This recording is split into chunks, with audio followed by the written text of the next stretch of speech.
Uy! Bango. Sorry sa mga hindi makakain nito. Amoy na amoy dito. O, tinan niyo ako, may baon na yun. Galing sa bulsa. Dito ka. Babasahin mo na. Lumalayo ka sa akin, Steve. Ikaw naman, Richard. Binablock mo yung aming ano, idol. Gusto mo bang nakikita kayo ni Dino? Yung idol. Kanina pa nag-aaro yung dalawang mukha mo eh. Mga SI. Welcome pa rin po sa With Due Respect kasama ang Team Pinas plus Richard Hidalgo. Yun. Na deep dive with Richard Hidar. Na-reclaim ko po ang aking segment. Hoy, next Sunday dapat nandito ka ulit ha. Tigil-tigil ako ha. Okay. Sana mabasa natin yung spills natin.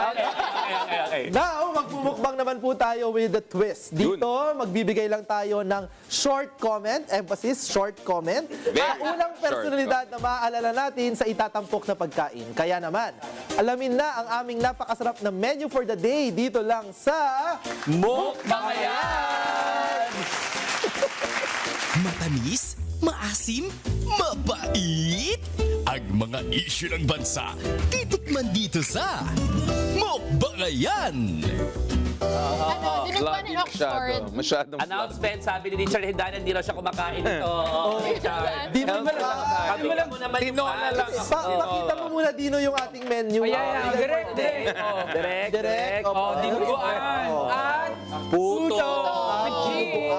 Yan. Naku, hindi po yan yung iniisip ninyo. Huwag po masyadong malisyosong iisip nyo. Bakit? Ang naalala ko dito yung nag-press conference pero hindi umaten sa sarili niyang trial. Oo, Offensive So dapat ang alalahanin yung nakaraang linggo, hindi yung isang nakaraang Hindi ka linggo. pa basta sa mga troll?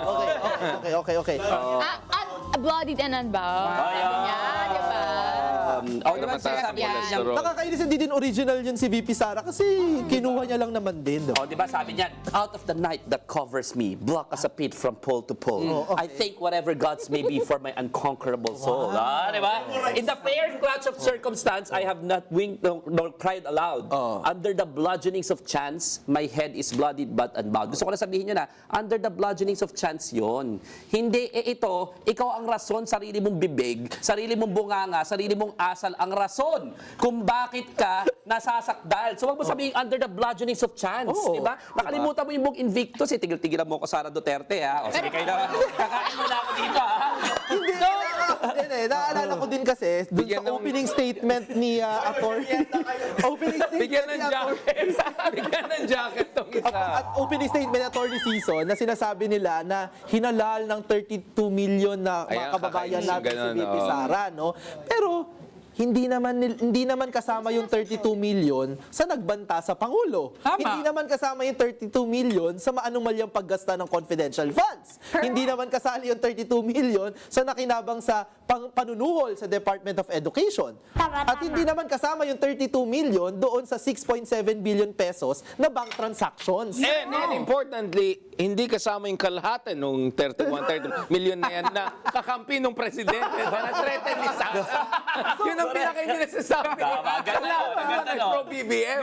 Siyempre, hindi ka kasama yung Sara ngayon. Kasi dinedeath threat mo yung isa. Hindi ka naman maintindihan yun natin kasama. Sobrang ano din eh, may bludgeoning of Kaya nga. logic din eh. Ang binigay dito ay 32 million reasons para sabihin na hiniyaan lang, na hindi ibig sabihin 32 million ang bumoto sa'yo, may 32 million excuses ka sa ginawa mo. Hindi yun pag-legitimize ng pagnanakaw at pagbabanta. Ang tawag namin dyan sa debate community, di ba, Richard, di ba, Carlo? Ito yung mga non-debate. Hindi naman debate kung ilan ang bumoto sa'yo eh. Ang tanong dito, Sara Duterte, is pagkatapos kang iboto ng 32 million, binetray mo ba yung botong yon? Kaya nga betrayal Yun ang ng sagot. public trust, Ang di sagot ba? doon, kaya betrayal of the public trust eh. Kasama Kayo na siya eh. Kasama ka, no? Kasama ka.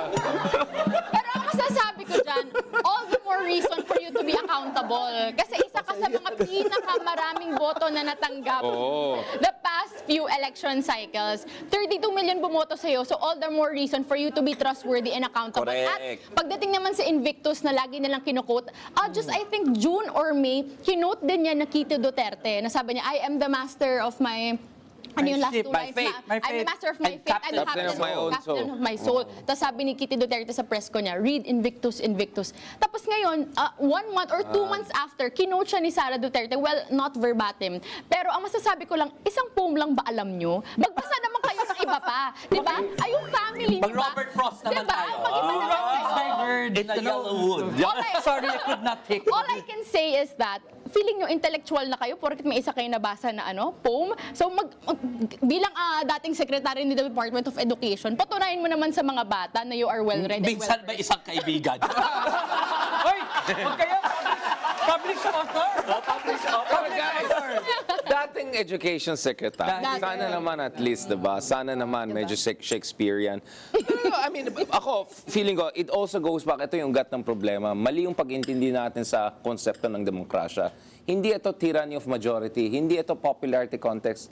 In fact, isa tayong constitutional democracy. Correct. Saan dapat may rule of law. Hindi dapat nakasalalay sa every 3 to 6 years na election cycle yung questions of accountability. Every moment ng ating buhay dapat may accountability. Kaya nga meron tayong mga checks and balances, meron tayong ibang institutions of accountability. At feeling ko, yun yung isang problema natin. Hindi tyranny of majority. Porque majority yung votes na napanalo mo in 2022. Doon muna tayo sa mathematics kasi sinubuhan mo ko ng puto kanina. Tapos, nagalit mo ko, di ba?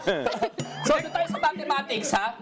Sabi mo 32 million. Ang sabi ni Richard, 15 million doon, kalahati doon, pro bongbong. Tapos, hindi ka tirinetic mo. Yun ang na-threaten mo. So, nabawasan ka na. Hindi na 32 million. That's one. Number two, doon tayo sa basic mathematics. Ilan ba yung nag-impeach sa'yo na congressman? 287? O 277? Pag pinagsama-sama mo yung total na boto ng mga representatives duly elected by the sovereign people, mahigit 50 million yan. No? So halos doble. Mahigit 50 million, close to 60 million. Pag suma total mo yung nire-represent ng yan. total doon tayo sa vote base? Yeah, 100%. Very And good then, point. represented dyan hanggang doon sa pinagmamalaki mong Mindanao. So even the sovereign representatives of the Filipino people in Mindanao says na you betrayed the Constitution, na marami kang violations of the Constitution, betrayal of public trust, at kailangan mong managot. So doon tayo sa basic mathematics. Tsaka yung survey. Tsaka yung survey. 80% almost nagsabi na gusto nila na tuloy-tuloy itong trial na ito. So, talagang talong-talo sila sa mathematics. Medyo magaling siguro sila sa poetry, pero sa mathematics, They did. Isa nga lang yung pinaghahatian nilang tula buong pamilya. Meron lang silang history. Isang tulay pinaghahatian. Tutulay sila. Tutulay sila. Bali ka! In this bludgeoning. Dino, tatak! Duterte!